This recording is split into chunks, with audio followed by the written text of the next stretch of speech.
Hai semuanya, perkenalkan, saya Daniel Julian Papahan, mahasiswa program studi Teknologi Industri Pertanian dengan NIM 2006112392. Baiklah, dalam video kali ini saya akan menjelaskan bagaimana penyelesaian data rancangan acak lengkap faktorial menggunakan aplikasi SPSS. Di mana video ini saya buat untuk memenuhi tugas akhir praktikum rancangan percobaan. Baiklah, di sini saya telah menginput data dari jurnal ke dalam Excel. Nah, di sini merupakan bentuk data RAL faktorial. Nah, RAL faktorial ini sendiri hampir sama dengan RAL pada umumnya, tapi membedakan RAL faktorial dengan RAL biasa itu ialah jumlah faktor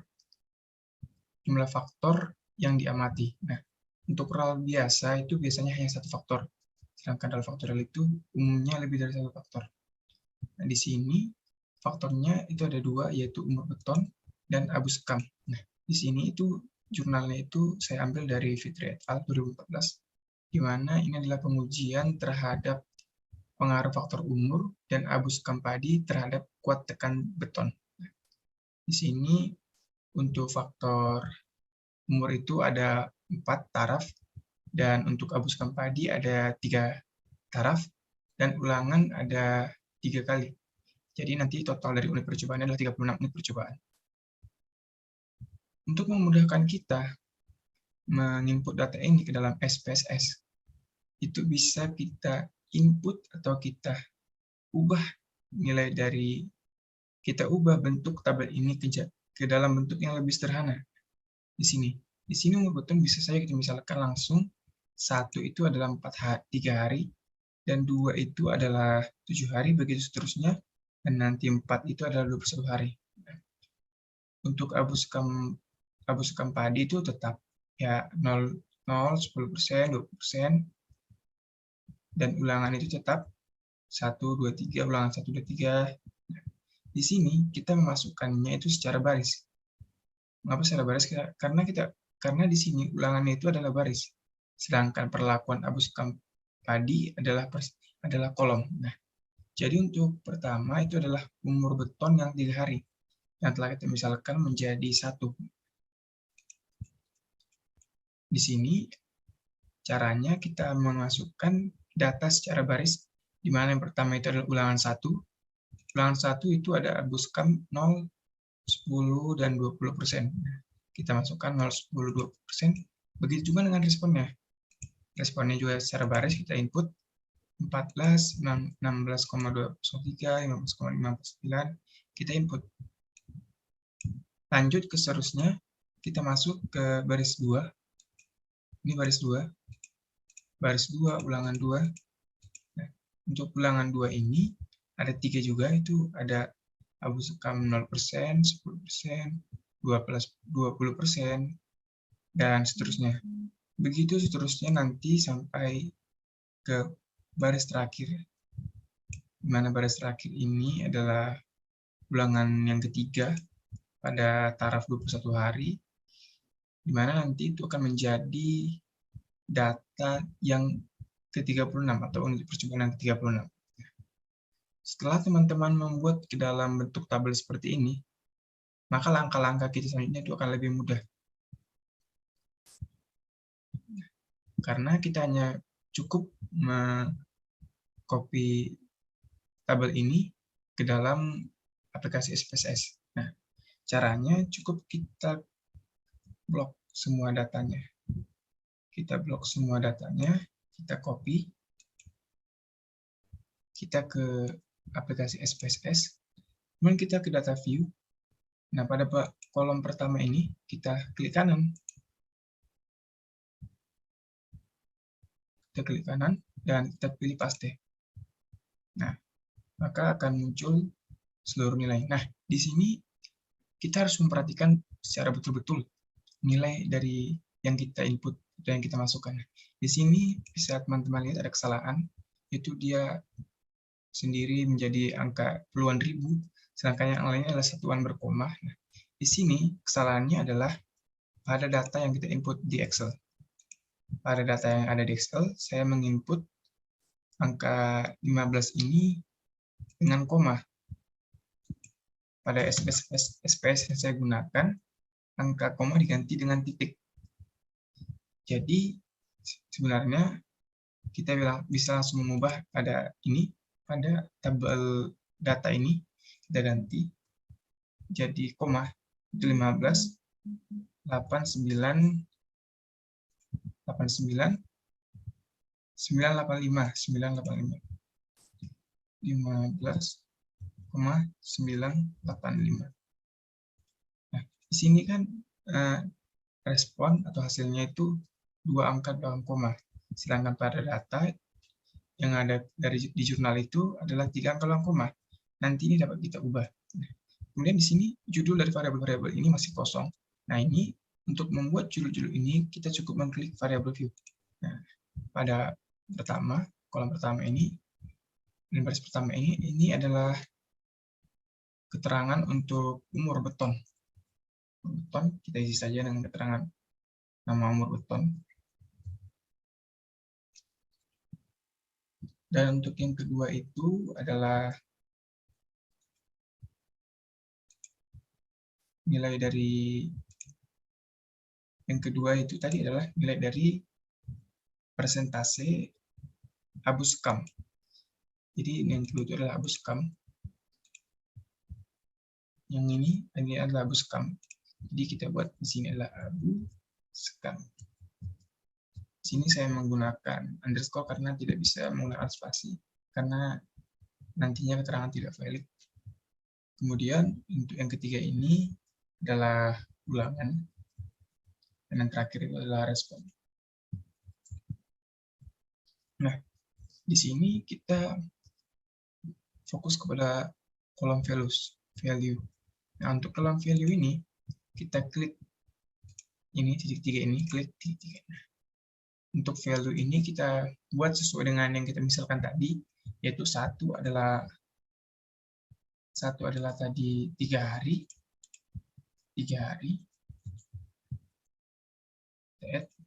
dan 2 itu adalah 7 hari, kita add lagi, dan 3 itu adalah 14 hari,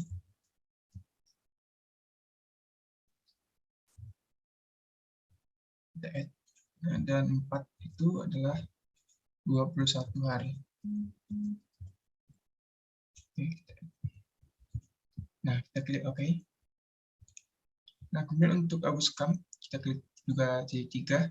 Untuk value pertama itu kita pilih 1, dan itu keterangan labelnya adalah 0. Kita misalkan saja di sini 0 adalah persen. Kita ingat 0 di sini adalah persen. Dalam persen bukan nilai dari angka, melainkan persentase abu skam. Kita klik add. Untuk 2 itu kita pilih 10 di keterangan labelnya karena itu ada 10%. Untuk 3 itu kita pilih 20%. Dan OK. Ulangan lagi juga kita klik titik-titik. Ini kan desimal tadi, untuk respon itu kan dia adalah 3 angka belakang koma. Jadi ini bisa kita ubah menjadi 3. Nah, selanjutnya kita kembali ke data view. Nah, maka dari nilai data view ini sudah berubah ya. Nah, ini juga abu skam ini merupakan presentasi. Bisa saja kita hilangkan 2 angka 0 belakang koma ini. Sama seperti tadi, kita pilih abu skam, kita buat menjadi 0. Nah, maka tidak ada 2 angka belakang koma. Nah, setelah semua data telah kita input benar, kemudian kita dapat membuat tabel hasil atau tabel ANOVA dengan cara kita klik tab pada analisis ini, analisis. Kita klik analysis, kemudian kita pilih general linear model, kita pilih univariate. Kemudian untuk dependent variable ini adalah nilai dari respon. Kita pilih respon, dan untuk umur beton dan abu skam itu adalah fixed factor. Nah, untuk ulangan kita biarkan saja di sini sendiri. Kemudian kita ke model, kita klik model ini. Kita pilih build terms. Kemudian kita ke main effect. Main effect ini, kemudian kita klik tanda panah keduanya, umur beton dan abu sekam. Setelah kita memindahkan ke sebelah kanan, kemudian kita pilih interaksi. Interaksi kita pilih keduanya dengan cara Ctrl Shift. Ctrl Shift, klik keduanya, kedua faktor, kemudian klik tanda panah ke kanan. Nah, maka akan muncul abu sekam umur beton. Ini adalah merupakan bentuk dari interaksi keduanya. Dan kita klik continue.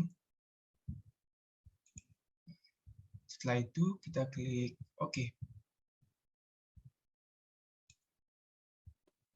Nah, maka akan muncul tabel hasil atau tabel ANOVA. Nah, dari tabel inilah kita dapat menarik kesimpulan terkait percobaan yang kita lakukan. Jadi, fokus kita untuk mengambil kesimpulan itu yaitu adalah kepada nilai signifikansi. Ini adalah nilai signifikansi. Namun kita juga bisa menarik kesimpulan dari nilai F hitung dengan cara kita membandingkannya dengan nilai F tabel. Ya, kita mencari nilai F tabel secara manual. Untuk nilai signifikansi ini yang perlu kita ingat adalah apabila nilai signifikansi yang dihasilkan itu lebih besar dari 0,05, artinya rata-rata yang dihasilkan itu tidak berpengaruh nyata atau tidak berbeda nyata. Sedangkan apabila signifikansi itu lebih kecil dari 0,05, maka rata-rata dari perlakuan yang dilakukan itu adalah berbeda signifikan atau berbeda sangat nyata. Nah, dari tabel hasil ANOVA ini atau tabel hasil ini, kita itu melihat nilai signifikansi adalah 0,930. 0,930 yang artinya lebih besar dari 0,05. Nah, apabila dia lebih besar dari 0,05, maka kesimpulan yang dapat kita tarik dari percobaan rancangan acak lengkap faktorial ini ialah signifikan lebih besar dari 0,05, yang artinya rata-rata tidak berbeda secara signifikan, di mana kesimpulannya tidak ada pengaruh nyata faktor umur dan faktor abu sekam padi terhadap respon kuat tekan beton. Jadi itu adalah kesimpulan yang bisa kita peroleh dari tabel yang kita hasilkan ini. Jadi fokus kita itu hanya kepada nilai signifikansi apabila ingin menggunakan tabel ini langsung untuk menarik kesimpulan. Namun apabila teman-teman ingin mengambil kesimpulan dari nilai F-nya atau ingin memastikan, bisa saja teman-teman mencari secara manual nilai F tabel dan membandingkannya dengan nilai F hitung yang ada pada tabel berikut. Mungkin demikianlah pemaparan penyelesaian RAL faktorial yang bisa saya jelaskan. Semoga apa yang saya jelaskan dapat dipahami dan bisa menjadi dasar atau referensi bagi teman-teman untuk menyelesaikan tugas-tugas atau kasus rancangan acak lengkap faktorial.